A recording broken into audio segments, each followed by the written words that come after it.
നമസ്കാരം, കൊച്ചിക്കാരൻ്റെ മറ്റൊരു എപ്പിസോഡിലേക്ക് ഏവർക്കും സ്വാഗതം. അപ്പോൾ നമ്മുടെ പ്രധാന വിഷയത്തിലേക്ക് കിടക്കുന്നതിന് മുമ്പ് ഞാൻ നിങ്ങളോടൊരു ചോദ്യം ചോദിക്കുകയാണ്. വേറൊന്നല്ല, നമ്മുടെ നാട്ടിലെ ഇന്നത്തെ അവസ്ഥ വെച്ചിട്ട് സ്ത്രീകൾ സുരക്ഷിതരാണോ? ഇതാണ് എൻ്റെ ചോദ്യം. ഈ ഒരു ചോദ്യത്തിന് ഉത്തരങ്ങൾ പ്രതീക്ഷിക്കുന്നു. നിങ്ങളുടെ ഉത്തരങ്ങൾ കമൻറ്റ് ബോക്സിൽ രേഖപ്പെടുത്തുക, അഭിപ്രായങ്ങൾ കമൻറ്റ് ബോക്സിൽ രേഖപ്പെടുത്തുക.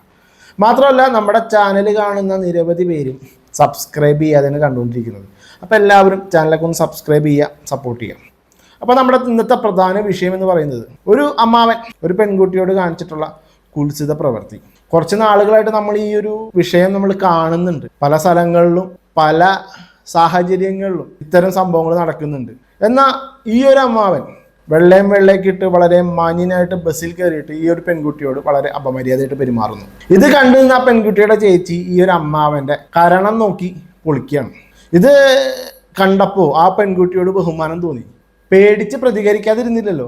ഇന്നത്തെ കാലത്തെ പെൺകുട്ടികൾ മിക്കവരും പ്രതികരിക്കുന്നുണ്ട് ഇത്തരം കാര്യങ്ങളിൽ. എന്നിട്ട് എന്താവാൻ? ഒന്നും ആവുന്നില്ല. ഇത്തരം അമ്മാവന്മാരുടെ കുൽസിത പ്രവർത്തികൾ കൂടുന്നേ ഉള്ളൂ. എന്തായാലും നമുക്ക് ആ ഒരു വീഡിയോയിലേക്ക് പോവാം.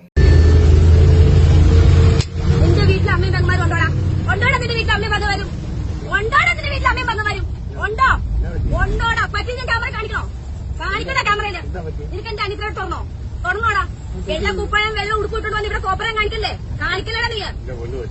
നിനക്ക് കാണോ? നിനക്ക് കാണോ? തെളിവെടുത്ത് വെച്ചിട്ടാണ് ഞാൻ ഇരിക്കണേ സംസാരിക്കുന്നത്. അച്ഛന്റെ പ്രായമായി പോയി കേട്ടോ. ഇത്രയും കൊണ്ട് ഒതുക്കിക്കോ. ഞാൻ പറഞ്ഞേക്കാം, സൈക്കിളിൽ പരിധി കൊണ്ടാ. ഈ കേട്ട് കെട്ടി എവിടെ കേട്ടു? നീ തുണി അടിച്ചോ നിനക്ക്? അയച്ചെടുത്തില്ല നിനക്ക്? ചേട്ടനിപ്പോ ഇതിൽ പോയപ്പോ ശ്രദ്ധിച്ചില്ലേ? ഞങ്ങളെ ശ്രദ്ധിച്ചില്ലേ കേട്ടോ? ഏത് പബ്ലിക് ഫോം ആയാലും ഒരു സംസാരിക്കുന്ന സംസാരിക്കാൻ പെണ്ണുങ്ങൾ വെറും ഊച്ചാലുകളായി പോകും കേട്ടോടാ. നീ എന്താ വിചാരിച്ചേ? വെറുതെ വീട്ടിൽ അഴിച്ചു വിട്ടേക്കോണെന്നോ?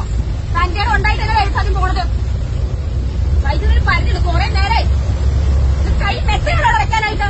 മെറ്റയാണോ? നിന്റെ അമ്മയ്ക്കുണ്ടോ? മെറ്റയുണ്ടോ നിന്റെ അമ്മയ്ക്ക്? അതിന്റെ ഭാര്യയ്ക്കുണ്ടല്ലോ. നീ ഉറക്കെ കേട്ട് വീട്ടിൽ കൊണ്ട് വെച്ചിട്ടുണ്ടല്ലോ. ഉണ്ടാവും ചെല്ല്. അല്ലെങ്കിൽ മുടിപ്പിക്ക് ചെന്ന് മെത്ത. സൈക്കിളിനൊരു പരിധിയുണ്ട് മോനെ. തള്ളയായാലും തന്തയാണെങ്കിലും. എന്ത് സോറി കാണിക്കേണ്ട കാണിച്ചിട്ട് സോറി വയ്ക്കുന്നോ? നമുക്ക് ബസ്സിൽ വെച്ചുണ്ടായ ഒരു അനുഭവമാണ്. ഒരു പ്രായമായ ഒരാൾ എന്റെ അനിയത്തിയോട് മോശമായി പെരുമാറി. നിങ്ങൾക്ക് വീഡിയോയിൽ കാണാൻ പറ്റും. അയാൾ പ്രൈവറ്റ് ഭാഗത്ത് തൊടാൻ വരുന്നൊരു ഭാഗം. ഇത് ഒരു കുട്ടിക്ക് മാത്രമല്ല, നമുക്ക് പല കുട്ടികൾക്കും ഈ ഒരു അനുഭവം ഉണ്ടായിട്ടുണ്ട്. പലരും അത് ബാക്കിലോട്ട് മാറി നിന്ന് പോത്തേ ഉള്ളൂ. കാരണം പേടിക്കേണ്ട ആവശ്യമില്ല. ഇങ്ങനെയുള്ളവന്മാർക്ക് ഇങ്ങനെ ഒരു മറുപടി തിരിച്ചു കൊടുത്തില്ലെങ്കിൽ അത് അവന്മാർക്ക് പിന്നെയും ആ ഒരു മനുഷ്യർക്ക് പിന്നെയും അതിലോട്ട് അവർക്ക് കുഞ്ഞുങ്ങളെ എന്ത് കാണിക്കണം, അല്ലെങ്കിൽ അവർക്ക് ആ ഒരു സ്വഭാവം പിന്നെയും അവർ വളർത്തിക്കൊണ്ട് വരും. അതുകൊണ്ട് പബ്ലിക്കിൽ തന്നെ അവർ ചെയ്ത പ്രവൃത്തിക്ക് പബ്ലിക്കിൽ തന്നെ മറുപടി കൊടുക്കണം. അതാണ് ഞങ്ങൾ ഈ വീഡിയോയിൽ കാണിച്ചേക്കുന്നത്. അപ്പോൾ ആര് പേടിച്ച് ബാക്കിലോട്ട് പോവാതെ ആ സമയത്തുള്ള മറുപടി ആ സമയത്ത് തന്നെ അവർ കൊടുക്കുക തന്നെ വേണം. അതെ, സ്പോട്ടിൽ തന്നെ പ്രതികരിക്കണം. ഇത്തരം നാറികളെ സമൂഹത്തിന്റെ മുന്നിലേക്ക് കൊണ്ടുവരണം. അവരുടെ കപടമുഖം അഴിച്ചു വെച്ച് അവരുടെ സമൂഹത്തിന്റെ മുന്നിലേക്ക് അവരെ കൊണ്ടുവരണം. എനിക്ക് തോന്നുന്നു ആ പെൺകുട്ടികളുടെ അച്ഛന്റെ പ്രായം കാണത്തുള്ളൂ ഇയാൾക്ക്. അതിൽ പറയുന്നുണ്ട് ആ പെൺകുട്ടി, എൻ്റെ അച്ഛന്റെ പ്രായം ഉണ്ടല്ലോ തനിക്കുന്നു. എന്നിട്ടാണ് അയാൾക്ക് ഇത്രയും ആക്രാന്തം. എന്താണ് പറയേണ്ടത്? ഇത് കണ്ടുകൊണ്ടിരിക്കുന്ന അയാളുടെ മകനോ മകളോ ഭാര്യയോ അവരുടെ അവസ്ഥ ഒന്ന് ആലോചിച്ച് നോക്ക്. ഇതിപ്പോ എന്താ പറയാ, ഇത്തരം വാർത്തകളൊക്കെ പെട്ടെന്ന് സ്പ്രെഡ് ആവും. ഇതിപ്പോ തൻ്റെ മകളുടെ മൊബൈലിലേക്കോ മകന്റെ മൊബൈലിലേക്കോ തന്നെ അധികം നേരമൊന്നും വേണ്ട. ആലോചിച്ച് നോക്ക്. നാണം കെട്ടില്ലേ? നാണം കെട്ട് പണ്ടാറടങ്ങിയില്ലേ? താൻ വീട്ടിൽ എത്തുന്നതിന് മുമ്പ് ഈ വാർത്തയൊക്കെ മക്കളും മരുമക്കളും ഭാര്യയും എല്ലാവരും അറിഞ്ഞു കാണും. അതുമാത്രമല്ല, നാട്ടുകാരും. തൻ്റെ മാന്യതയൊക്കെ ഇതോടെ പൊളിഞ്ഞടങ്ങി. താൻ കുറ്റം ചെയ്തിട്ടില്ല എന്നുണ്ടെന്നുണ്ടെങ്കിൽ താൻ കൈകൂപ്പേണ്ട ആവശ്യമില്ലായിരുന്നു. അതായത് താൻ കുറ്റം ചെയ്തിട്ടുണ്ട്. മാത്രമല്ല, ഈ പെൺകുട്ടികളുടെ കയ്യിൽ അതിനുള്ള തെളിവുമുണ്ട്. താൻ പെട്ടു എന്ന് പറഞ്ഞാൽ പെട്ടു. അപ്പോൾ എന്തായാലും സ്പോട്ടിൽ തന്നെ പ്രതികരിച്ച ആ പെൺകുട്ടിക്ക് ബിഗ് സല്യൂട്ട്. അത്ര എനിക്ക് പറയാനുള്ളൂ. ഞാൻ ആദ്യം ചോദിച്ചല്ലോ, നമ്മുടെ ഇന്നത്തെ സാഹചര്യത്തിൽ പെൺകുട്ടികൾ സേഫാണോ? ഞാൻ പറയും അല്ല എന്നുള്ളത്. കാരണം നമ്മുടെ സിസ്റ്റം ശരിയല്ല, നിയമം ശരിയല്ല.